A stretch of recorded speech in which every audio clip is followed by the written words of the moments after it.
Hey guys, Mal here, doing more experiments again with the system. Figured I'd demonstrate to you the power of resonance and how we can just keep duplicating our received power if done correctly and tuned correctly. So what we have here is an incandescent bulb. It's 40 watts. It will light. It will light to a little over half intensity with about 24 watts. Um, and it's lighting with nothing other than our received power. And received power comes from three receiver coils and a battery, which we're using just one terminal of, as I explained in my older videos. Just having a battery within the wireless field of the transmitter, the plates in the battery receive that power and will act as a very good receiver coil. Um, so I combine the output of technically three receivers. It all goes through bridge rectifiers. I combine all the DC. That circuit looks just like this right here. This is my special blocking diode circuit. It's got the two capacitors on it. It's a full bridge rectifier um, circuit that prevents detuning by having the capacitors come off of the AC side of the rectifier in series. So again, I'll give you another good look at it.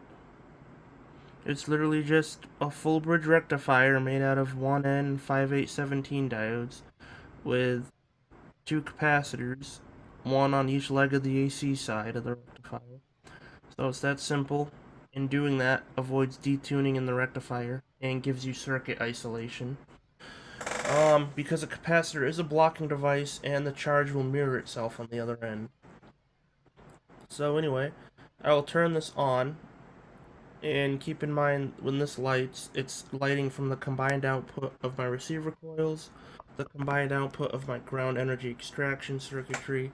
It looks a little messy. It's really not. It's just four wires come off each rectifier, so it looks a little cluttered. Um, I'll turn it on, and I will demonstrate how when I turn it on, we have wireless power. We're consuming 23.28 watts. Our bulb is lit, so off, on, off, on. And I'm doing more experiments trying to get my received power a lot higher.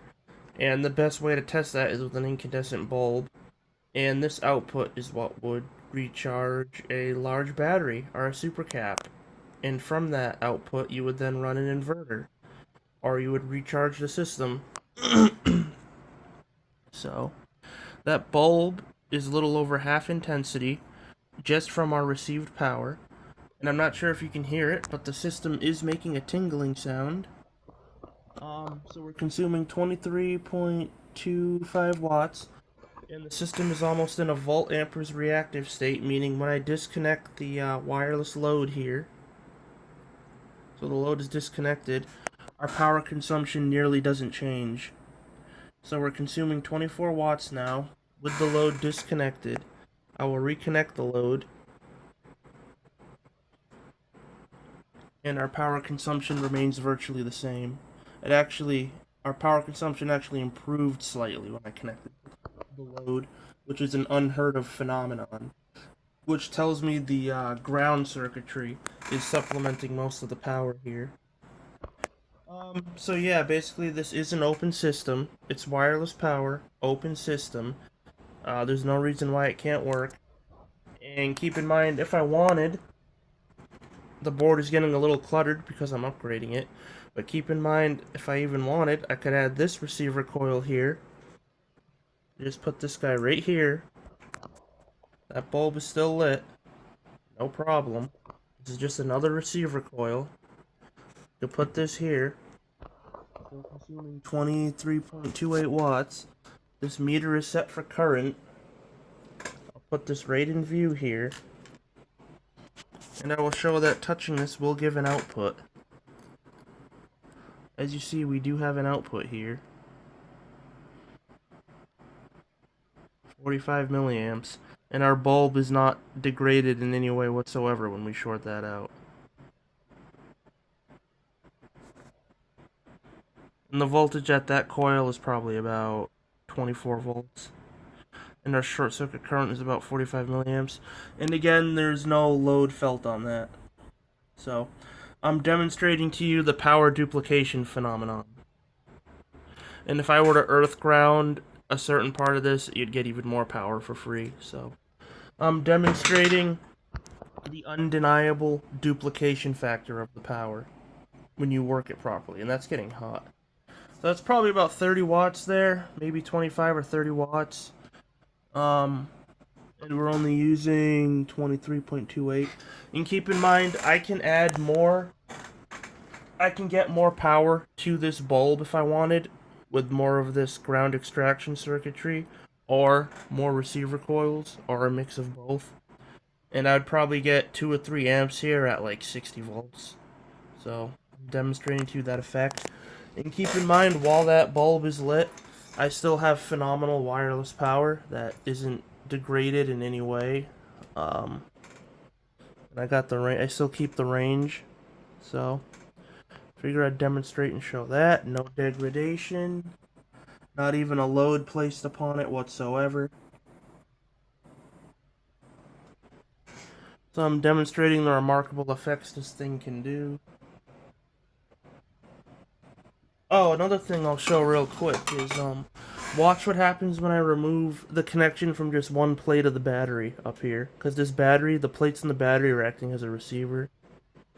As you see, the bulb got dimmer, brighter, brighter, dimmer. I'm going to zoom in and do that. As you see,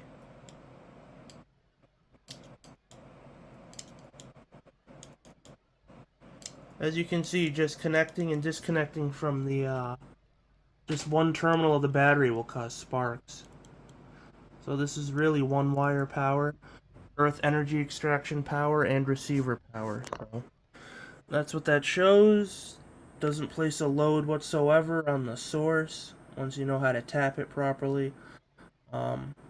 Major updates coming.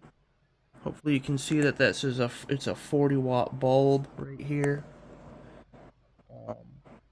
Should be filmed. That is a 40 watt bulb. 120 volt, 40 watt. You can clearly see that. Lit to a little above half intensity. It's generating heat and it burns my hand. And keep in mind, like I said before, I could get that even brighter by adding this circuit to different parts within the system again, different ground parts, which makes it non-linear. And I could add another receiver coil, or a combination of the receiver coils, and the ground extraction circuitry, which is just that simple right here. So again, thank you everybody for the support. And you want to order one of these kits, I sell them. You can contact mtechindustries2022@gmail.com to get them. The kit is a state-of-the-art transmitter with some of these receiver lights and a DC power supply. And yeah, the receiver is sold separately. So that's lit. We're only consuming 23.28 watts. This 40 watt bulb is lit to about half intensity, a little over. We still have remarkable wireless power. This is another potential tap. It's similar to how there's no limit to the amount of people that can tune into a radio. So, all these remarkable demonstrations that I'm just showing you with. And again, what we would do is we would take the output that's running this bulb, charge this battery with it, which would then run an inverter to keep the system self-sustaining. And that's what I do when I want to recharge it. When these start to get low, I simply disconnect the bulb, charge up this battery, which is already fully charged from this output, and then that output dumps back into the system.